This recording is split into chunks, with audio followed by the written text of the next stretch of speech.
Mi novia me dejó por otro, y cuando le corté el dinero, intentó demandarme por abandono financiero. Cuando leí el mensaje de Abril, sentí como si el aire se me quedara atrapado en el pecho. Encontré a otra persona. No quiero nada más contigo. Así, sin rodeos. 3 líneas que tiraban a la basura 3 años de vida compartida. Me quedé mirando la pantalla como un idiota, esperando que apareciera algo más, una explicación, un malentendido, algo. Pero no. Nada. No sé cuánto tiempo pasó antes de que mi cabeza se acomodara lo suficiente para reaccionar. Sentí, primero, un impulso torpe de escribirle un párrafo lleno de preguntas: ¿quién? ¿Por qué? ¿Qué hice mal? Pero justo antes de teclear algo, se me impuso una especie de frialdad automática, casi clínica. Una claridad extraña. Si ella decía que no quería nada más conmigo, entonces ya no había nada que sostener. Le respondí 3 palabras: como deseas. Eso fue todo. Y antes de que el temblor en mis manos regresara, pasé el celular a modo silencio, respiré hondo y dejé que mi mente se moviera hacia un lugar más seguro, el modo consultor, el que no siente, el que solo ejecuta. Tenía 31 años, y durante mucho tiempo mi vida había sido una sola cosa: trabajo. Mi empresa de consultoría en logística nació cuando tenía 20 y tantos y una laptop usada que hacía ruido al encender. Fueron años de jornadas interminables, café barato, nervios constantes y una fe que se sentía ridícula, hasta que, 2 años atrás, llegaron los contratos grandes. Uno, después otro. De pronto, mi negocio dejó de ser un sueño precario y se convirtió en algo real, rentable, estable. Y con esa estabilidad, llegó Abril. Ella tenía 28 cuando nos conocimos. Trabajaba como recepcionista, pero soñaba con ser curadora. Hablaba de arte con una pasión que me desarmaba, como si cada pieza escondiera un secreto personal. Me atrapó esa energía. Yo venía de años de rutina, y ella parecía un soplo de aire fresco, una promesa de color después de tanto gris. Cuando le ofrecí ayudarla económicamente para que pudiera estudiar, hacer prácticas sin paga y dedicarse por completo a ese mundo, lo hice convencido de que era una inversión en nuestro futuro. Que yo trabajaba por nosotros dos. Que éramos un equipo. Así que le pagué todo: el departamento moderno en el centro, 3.500 pesos mensuales. El Audi, un leasing de 5.800 pesos. Sus tarjetas, su ropa, sus materiales, sus compras orgánicas. Jamás revisé los estados de cuenta. Confiaba. No quería ser ese tipo de pareja que controla cada cosa, bastante control llevaba ya con mis clientes. Nuestro aniversario número 3 era ese martes. Yo había reservado en un restaurante que ella mencionaba desde hacía meses. Le compré un collar sencillo, elegante, con un zafiro pequeño que imaginaba viéndose precioso sobre su piel. Llegué temprano al departamento para sorprenderla, pero estaba vacío. Esperé un rato, revisé la hora un par de veces, y justo a las 7:15 mi celular vibró. El mensaje. Ese mensaje. No sé describir la sensación con otra palabra que no sea golpe. Un golpe seco, directo, que me dejó sin reacción. Y sin embargo, no lloré. No grité. No discutí. Algo en mi interior simplemente se quebró de manera silenciosa. Respondí como deseas y dejé que el resto ocurriera solo. Abrí la laptop y me dediqué a cerrar cada vínculo financiero que nos unía. No había emoción, solo una especie de instinto de supervivencia. Primero las tarjetas, removí a Abril como usuaria autorizada. Confirmación instantánea. Después el Audi, desactivé el débito automático del próximo pago. Luego el departamento, revisé el contrato, encontré la cláusula de rescisión y envié un correo formal avisando la salida. Suscripciones, Netflix, Spotify, el gimnasio boutique, las entregas de comida. Cambié contraseñas, borré perfiles, eliminé dispositivos. El celular, inicié el proceso para sacarla de mi plan familiar. Todo en menos de 1 hora. Cuando terminé, me quedé mirando el departamento como si fuera de otra persona. Recogí una maleta con lo básico, dejé el collar encima de la encimera, ya no tenía sentido dárselo, y me fui a casa de mi hermano Lucas. No quería estar ahí cuando ella regresara. No tenía fuerza para verla. No supe nada más de Abril durante varios días. Ni una llamada, ni un mensaje. El silencio era una respuesta en sí misma. Pensé que simplemente había seguido con su vida junto a ese alguien más. Hasta que llegó el viernes. Y con él, el sonido inevitable de las tarjetas rechazadas. Los mensajes empezaron a caer uno tras otro, primero suplicando, luego confundidos, y finalmente furiosos. Leí cada uno sin responder. No había nada que decir. Y esa noche, cuando pensé que ya nada podía sorprenderme, llegó un correo nuevo. Asunto, urgente, Abril Vilanova. Era de un abogado del centro, un tal Ramiro Soto, diciendo que representaba a Abril y que necesitaba hablar conmigo de inmediato sobre mi supresión sumaria y maliciosa de apoyo financiero.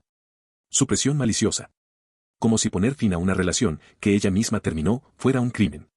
Ahí supe que esto no había hecho más que empezar. No me sorprendió que Abril recurriera a un abogado, lo que me sorprendió fue la forma ridícula en la que presentaron el asunto. Su presión maliciosa. Como si yo hubiera apagado una máquina de oxígeno y no simplemente dejado de financiar la vida de alguien que me había reemplazado por otro hombre. Respiré hondo y llamé a Adrián Lleras, el abogado que mi papá ha usado por años para temas empresariales. Adrián es de esos tipos que parecen haber nacido fastidiados, pocas palabras, mirada cortante y cero tolerancia para las estupideces. Le envié todo, el correo, las capturas, los detalles. Lo leyó con calma, se acomodó los lentes y se echó a reír. A carcajadas. Esto es un berrinche jurídico, dijo. No tiene ni un milímetro de sustento. Pero podemos divertirnos un rato. Adrián respondió al abogado de Abril, Ramiro Soto, dejando todo impecablemente claro, no hubo matrimonio, no hubo bienes compartidos, no existió ningún acuerdo financiero vinculante y, además, la relación había sido terminada por la propia Abril. En otras palabras, no había nada que reclamar. Cerró el correo indicando que cualquier comunicación futura debía hacerse directamente con él. Pensé que ahí moriría todo. Me equivoqué. En vez de una demanda formal, Ramiro envió un documento aún más absurdo, una propuesta de acuerdo confidencial de apoyo transitorio. Según ellos, yo debía aceptar pagarle 6 meses de alquiler, mantener el Audi y además depositarle un pago de cierre de $20,000 para evitar un litigio largo y público. Decían que Abril había invertido emocional y profesionalmente en nuestra relación, que dependía de mí para avanzar en su carrera, y que mi retiro abrupto de apoyo le había provocado retrocesos severos. Literalmente intentaban convertir una ruptura en una pensión alimenticia. Adrián apenas lo ojeó. Ignóralo, dijo. Si te enganchas, les das aire. Que sigan gastando su dinero. Y tenía razón. Pero la verdadera locura empezó un par de días después, cuando llegaron las primeras consecuencias prácticas para Abril. El sábado, cerca de las 3 de la tarde, recibí una llamada de Jimena, la gerente del edificio donde vivíamos. Su voz sonaba tensa. Ella está aquí, me dijo. Vino con un hombre. Están exigiendo que les entreguemos las llaves. Obviamente, no podían hacerlo. Abril no estaba en el contrato, nunca lo estuvo. Pero eso no impidió el espectáculo. Jimena me contó que Abril montó una escena, gritando que su trabajo de vida estaba atrapado dentro del departamento. El tipo que estaba con ella, Mateo Rivas, intentó hacerse el duro diciendo que podían complicar las cosas. Jimena, que ha lidiado con inquilinos de todos los colores, solo señaló el cartel de acceso prohibido sin autorización del arrendatario y le sugirió que lo leyera bien. Ese mismo día los mensajes de Abril me empezaron a llover en ráfaga. No podés hacerme esto. Mi portafolio está ahí, lo necesito para mi evaluación. La agencia del Audi me llamó, el pago fue rechazado, ¿estás loco? Está a tu nombre también. Estás arruinando tu vida financiera, idiota. Intenté no enojarme, pero lo último me hizo reír. Yo ya tenía previsto pagar ese atraso puntual y no afectaría mi crédito en absoluto. Era solo un intento desesperado de manipulación. Mateo es un buen hombre, escribió ella. No puede creer cómo estás actuando. Estás jugando un juego que no podés ganar. No respondí. Ni una palabra. Solo capturas y directo al correo de Adrián. Cuando le envié todo, Adrián estaba encantado. Contactar directamente después de saber que hay abogados involucrados, dijo. Esto es un festival de autodestrucción. Un regalo para mi estrategia. Pero nada me preparó para el golpe más bajo. Un amigo en común me mandó una captura del story privado de Abril. Una selfie llorando, con la frase. Finalmente escapando de una relación financieramente abusiva y controladora. El camino es duro, pero gracias a quien me está mostrando lo que es amor verdadero. Almohadilla sobreviviente. Me convirtió en un abusador. A mí. El mismo que sostuvo cada gasto, cada paso, cada sueño suyo durante 3 años. Adrián empezó a redactar una notificación de cese y desista por difamación de inmediato. Ya estaba organizado todo para que pudiera recoger sus cosas bajo supervisión y con un inventario detallado. Y mientras hacía planes para seguir adelante, me di cuenta de algo que dolió más de lo que admito, Abril realmente pensaba que podía cambiarme por otro como si yo fuera un proveedor reemplazable. Un número en su lista de beneficios. Y aún esperaba conservarlo todo. No tenía idea de que lo peor para ella todavía no había pasado. La mudanza estaba programada para un sábado por la mañana. Yo había contratado a 2 cargadores neutrales para evitar discusiones y Adrián había preparado una lista de inventario con únicamente las pertenencias personales de Abril. El abogado de ella, Ramiro, confirmó que estaría a las 10 de la mañana para supervisar. A las 9:45, uno de los cargadores me llamó. Señor, la señorita ya llegó. Vino con un hombre. Dicen que el abogado está retrasado y que quieren empezar. Sentí un vacío en el estómago. Era demasiado obvio, querían entrar sin supervisión legal. Llamé de inmediato a Adrián, quien me dijo. Que no entren. Mantengan la puerta cerrada. No empiecen nada hasta que yo llegue. Pero ya era tarde, los cargadores, intentando ser amables y sin saber el historial completo, habían dejado pasar a Abril y a Mateo hasta el lobby. Adrián llamó a Ramiro, quien repitió el cliché eterno: estoy atrapado en el tráfico, llegaré en 30 minutos. Una excusa tan gastada que ni siquiera valía indignarse. Yo les pedí a los cargadores que se mantuvieran firmes, solo retirar cajas personales, nada más. En esos 30 minutos, Abril y Mateo intentaron absolutamente todo. Primero quisieron intimidar a los cargadores, diciendo que ellos dos también formaban parte del equipo contratado por Mateo. Un absurdo fácil de detectar, porque ni siquiera sabían cómo se manejaba la logística de una mudanza profesional. Después, cuando no funcionó, Abril cambió de estrategia y empezó a llorar. Decía que estaba siendo hostigada, que los cargadores eran amenazantes. Todo para generar confusión y presión. Pero lo peor vino cuando señalaron los muebles. La estantería hecha a medida. La mesa ergonómica. El colchón premium. La televisión OLED de 65 pulgadas. Abril insistía en que todo eso eran regalos, y por lo tanto le pertenecían. Pero yo tenía cada recibo guardado como parte de mis registros personales. Ella lo sabía, pero igual intentó. En un punto, Abril y Mateo literalmente intentaron cargar la tele para sacarla. Ahí intervino el líder del equipo de cargadores, un tipo enorme, de voz tranquila pero firme. Se plantó frente a ellos y dijo: ese artículo no está en la lista de pertenencias personales aprobadas. Suéltenlo ahora mismo. Mateo quiso imponerse. ¿Y vos quién sos para decir que podemos llevarnos? El cargador ni se movió. Soy la persona contratada para evitar el robo de propiedad del cliente. Suéltenlo, o la próxima llamada es a la policía. Y justo en ese instante, entró Adrián por la puerta. No gritó. No discutió. Solo los miró a ambos con una calma que daba miedo. Luego se acercó con una carpeta gruesa y abrió los recibos uno por uno sobre la mesa del lobby. Todos los muebles, sin excepción, habían sido comprados por mí y estaban a mi nombre. Entonces les informó, con tono casi pedagógico, que intentar retirar bienes sin su abogado presente violaba el acuerdo establecido. Y que si se llevaban un solo objeto fuera de la lista aprobada, él presentaría una denuncia inmediata por tentativa de robo calificado. Abril bajó la mirada. Mateo, que hasta ese momento había fingido seguridad, se quedó mudo. No tuvieron más remedio que agarrar únicamente las cajas personales y salir casi corriendo del edificio. Dejaron atrás desorden, basura, marcas en las paredes, un caos. La administración me cobró $1,200 por los daños. Adrián envió de inmediato la factura y el reporte completo a Ramiro, junto con las evidencias de la conducta de Abril durante la mudanza. Pero, sin que yo moviera un dedo, ya había empezado otra consecuencia silenciosa, la del mundo pequeño y venenoso del arte.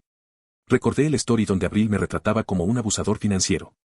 Ese mismo story llegó a ojos de Sofía Calderón, asistente en la Galería Vértice, que me conocía de varios eventos. Ella sabía que la vida lujosa de Abril no era producto de su trabajo, sino de mi bolsillo. Una sola persona que vio el post decidió mostrarlo a alguien más. Y luego a alguien más. Y así. El círculo artístico, pequeño, competitivo y lleno de cuchillos escondidos, empezó a comentar el tema. En cuestión de días, la reputación de Abril se desplomó. De curadora prometedora pasó a ser vista como una aprovechada, una persona tóxica, alguien capaz de difamar a la misma persona que la sostuvo durante años. La directora de la galería, obsesionada con la imagen pública, la llamó. Con todo el tacto del mundo le dijo que su presencia ya no encajaba profesionalmente. Es decir, la despidió de la práctica. Las consecuencias para ella ya no eran solo económicas. Ahora eran sociales, laborales, personales. Y lo más irónico de todo era que yo no hice nada. Absolutamente nada. Solo me defendí. El resto, Abril lo estaba haciendo sola. Y era apenas el inicio del derrumbe. Después de la mudanza, pensé que todo se estabilizaría. Pero no. Lo que vino después no tuvo nada que ver conmigo, y aún así cambió por completo el rumbo de la historia. Los días siguientes fueron extrañamente silenciosos. Por primera vez en semanas, no recibí mensajes de Abril, ni de Mateo, ni del abogado Ramiro. Tampoco hubo nuevos movimientos legales. Adrián me dijo que eso era buena señal: cuando alguien deja de hacer ruido, casi siempre es porque las consecuencias ya lo alcanzaron. Seguí con mi vida como pude. Terminé de liquidar las cuentas del departamento y pagué la multa por romper el contrato antes de tiempo. Doné todos los muebles a una organización que ayuda a familias a recomenzar. Ver cómo vaciaban el departamento fue más liberador de lo que imaginé. Era como cerrar una puerta que llevaba demasiado tiempo abierta. Regresé a mis rutinas: trabajo, gimnasio, cenas ocasionales con mi hermano Lucas. La rabia se había ido, dejando solo una cicatriz, una que dolía pero que ya no sangraba. Pensé que ahí terminaba todo. Hasta que llegó la primera carta. La envió Adrián. Venía acompañada de capturas, recibos, correos previos y el reporte completo del incidente de la mudanza. Era la versión final y firme de nuestra postura legal. En términos simples, si presentaban una demanda, nosotros presentaríamos una contrademanda por daños, gastos y difamación, respaldada con cada una de sus publicaciones. Cerraba con una frase cortante. ¿Tenemos todos los recibos, ustedes tienen los suyos? Después de eso, silencio total. Nada de demandas. Nada de nuevos correos. Nada de amenazas. Solo vacío. Un vacío que, por primera vez, no me inquietó. Era el fin. Lo sabía. Pero faltaba algo más. Algo que nunca imaginé. Un día, recibí un correo de Sofía, la chica de la galería que alguna vez me había saludado en eventos, siempre amable. Su mensaje era simple. Hola, espero que estés bien. Pensé que te gustaría ver esto. Adjuntó un enlace. Mi corazón dio un pequeño salto, con ese miedo irracional a que algo terrible hubiera pasado. Pero al abrirlo, encontré algo completamente distinto. Una publicación pública en Facebook del papá de Abril. Era un texto largo, torpe, escrito con emoción cruda, pero increíblemente sincero. No me mencionaba con nombre, pero era obvio que hablaba de mí. Decía que su hija había dejado a un hombre bueno y estable que apoyaba sus sueños para irse con un farsante cuyo estilo de vida era pura fachada.